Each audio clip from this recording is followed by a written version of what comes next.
Good morning, I am Heavengale Timoyola, and today I am going to continue the remaining sections and the article under the Republic Act number 4670, or the Magna Carta for Public School Teachers. So once again, Magna Carta for Public School Teachers is a law in the Philippines that protects the rights, the benefits, and welfare of public school teachers. It was created to ensure that teachers receive fair treatment, good working conditions, and professional support while performing their duties. The Magna Carta ensures that teachers are respected, supported, and cared for so they can teach effectively and with dignity. So now let's have Article 3, our support and remuneration. This article talks about how long teachers should work and how they should be paid. So the other sections under this article was already tackled by my co-reporter. So now let's continue to section 19. Section 19 talks about the special hardship allowances of teacher. So what is this? In areas in which teachers are exposed to hardship, such as difficulty in commuting to the place of work and other hazards peculiar to the place of employment, as, as determined by the Secretary of Education, they shall be compensated special hardship allowances, equivalent to at least 25% of their monthly salary. So this means if a teacher is assigned to a school where working conditions are very difficult, they must receive extra pay called a hardship allowance. What are the types of hardship that could be considered for the teacher to receive the special hardship allowance? So first example situation is difficult travel. So when the school is far, it requires crossing rivers Bakaha, mountains, or long walking hours. This could be considered hardship for teachers, so they may receive a special hardship allowance. Next example is danger or risk. When the school is in a conflict area, remote area, rural area with threats or frequent natural hazards, this could be considered as hardship for teachers. And another example situation is when the school is in very isolated community.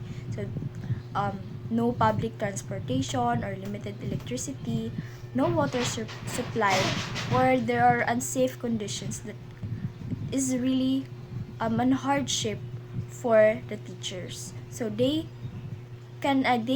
will receive or compensated with the special hardship allowance. So how much extra pay? So at least 25% of the teacher's monthly salary. So for an example, if a teacher earns 30,000 a month, and if their work is having it is a challenge to go to work every day, so they may receive an additional 7,500 as their hardship pay or the special hardship allowance. So that is for the section 19, the special hardship allowances for teachers. So when a teacher is faced with difficulties when going to their work, so they may receive this special allowance to compensate for their hard work and effort. We have a real life example for section 19. So we have teacher Liza. So teacher Liza is assigned to a mountain barangay school. Every day, she needs to ride a motorcycle for 20 minutes, walk uphill for 45 minutes, and cross a small stream to reach the school. There is no jeepney route and only limited electricity in the community. Therefore, this is very a challenge for teacher Liza. So because the location is hard to access, she is entitled to receive a hardship allowance. So instead of just receiving her monthly salary, she receives 25% of her monthly salary. So,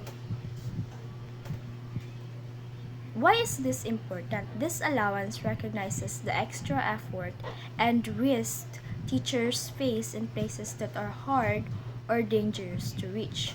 It motivates and supports teachers to continue teaching even in remote and underserved communities. So that's for section 19, the special hardship allowance of teachers. Next, we have section 20, salaries to be paid and legal tender. So salaries of teachers shall be paid in legal tender of the Philippines or its equivalent in checks or treasury warrants. Provided, however, that such checks or treasury warrants shall be cashable in any national, provincial, city, or municipal treasurer's office, or any banking institutions operating under the laws of the Republic of the Philippines. So this section explains how teachers must receive their salary.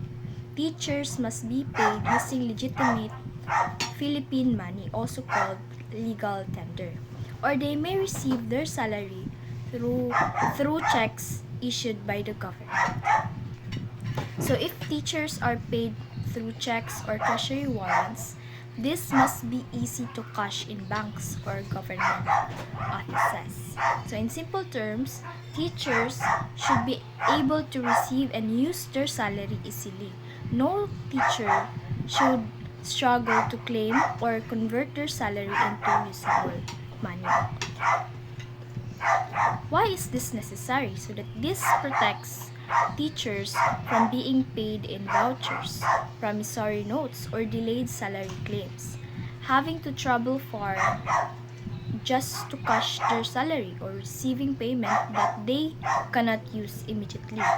It ensures that teachers are paid regularly, properly, and accessibly.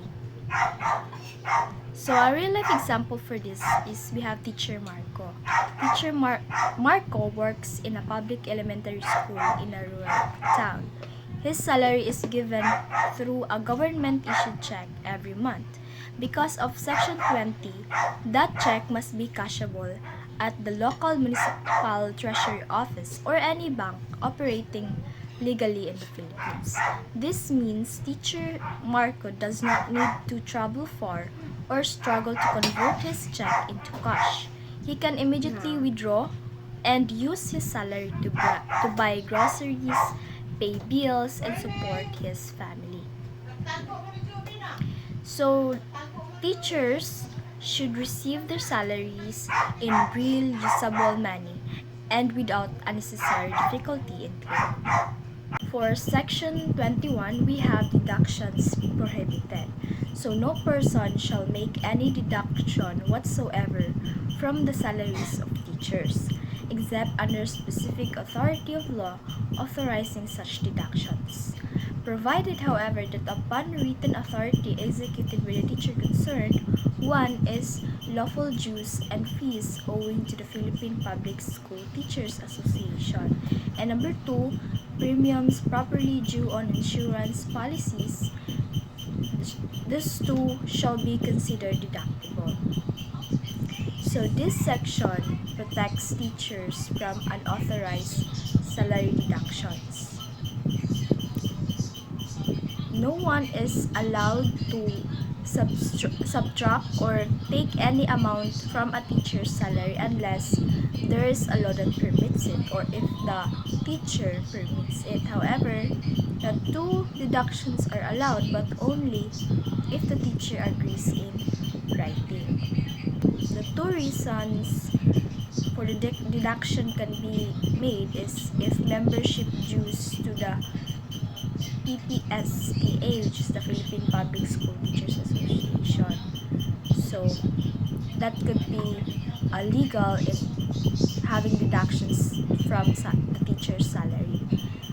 Insurance premium payments, example, mga GCIS, GSIS, like e-league or private insurance if the teacher applied for it, if there is a permission from the teacher.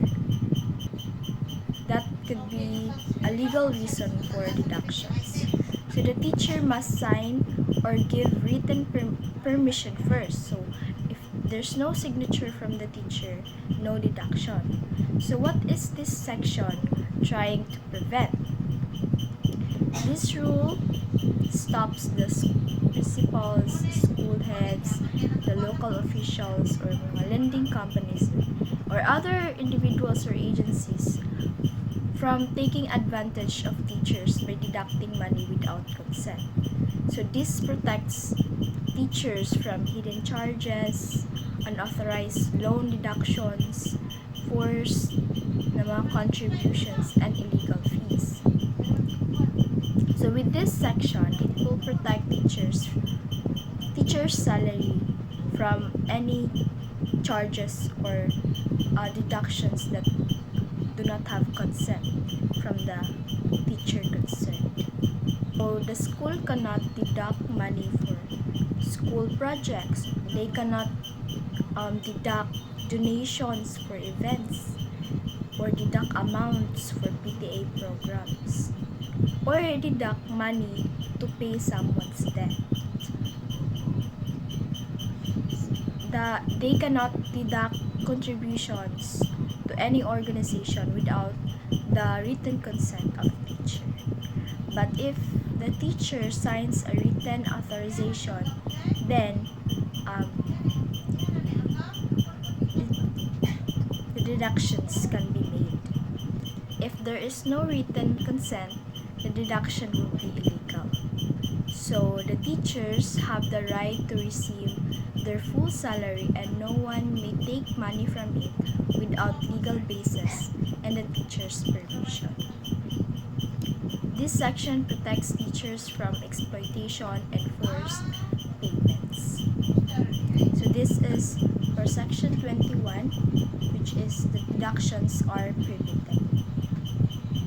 Let's have the article number 4, which is the health measures and injury benefits. So this talks about what are the health measures of teachers and what are the benefits if there is an injury occurring. So for section number 22, it talks about the medical examination and treatment for teachers. So compulsory medical examination shall be provided free of charge for all teachers before they take up shift and shall be repeated not less than once a year during the teacher's professional life. Where medical examinations show that medical treatment and or hospitalization is necessary, same shall be provided free by the government entity paying the salary of the teachers. In regions where there is scarcity of medical facilities, teachers may obtain elsewhere the necessary medical care with the right to be reimbursed for their traveling expenses by the government entity concerned in the first paragraph. So this section, so before a teacher starts teaching kuno, the government must provide a free medical checkup. So the teacher must undergo a medical checkup before they could start teaching. After that, the teacher must receive annual medical examinations every year, which is also dapat free. So if the medical exam shows na the teacher is ay sakit o need siyang treatment or hospitalization, the government or ang employer must provide the medical care at no cost to the teacher. So, free na ginapon ng treatment teacher if magkasakit siya. So, if the teacher is located in an area where there are no nearby hospitals or medical services, the teacher can get medical treatment somewhere else, and the government must reimburse or pay back the travel expenses of the teacher. So this section ensures that the teacher's health is protected. Medical care should not financially burden the teacher. And the government recognizes that teachers are often exposed to physical and mental stress. So regular health monitoring is necessary and important for all teachers. So it is both a health protection and a financial protection. So the teachers cannot teach effectively if they are sick or unhealthy. So this law helps detect illnesses early and support teachers who get sick due to work stress or the environment, which is tiring environment. So this ensures teachers receive medical treatment even in far-flung or underserved areas. So in this section, there will be 3 medical exams for teachers before employment and every year. And also free treatment or hospitalization when medical exam shows that it is needed. So, and if the teacher is stationed in a remote area without medical facilities, there should be a reimbursement of travel. So that's for the section 22 under the article 4, which is the health measures and the injury benefits for teachers. Now for section 23, this is the last section under the article 4, which is the health measures and injury benefits for teachers. We have compensation for injuries. So teachers shall be protected against the consequences of employment injuries in accordance with existing laws. So the effects of the physical and nervous strain on the teacher's health shall be recognized as a compensable occupational disease in accordance with existing laws. So this section states that if a teacher gets injured because of work, the government must provide benefits or compensation. Could be financial support, medical care, sick leave, or other things.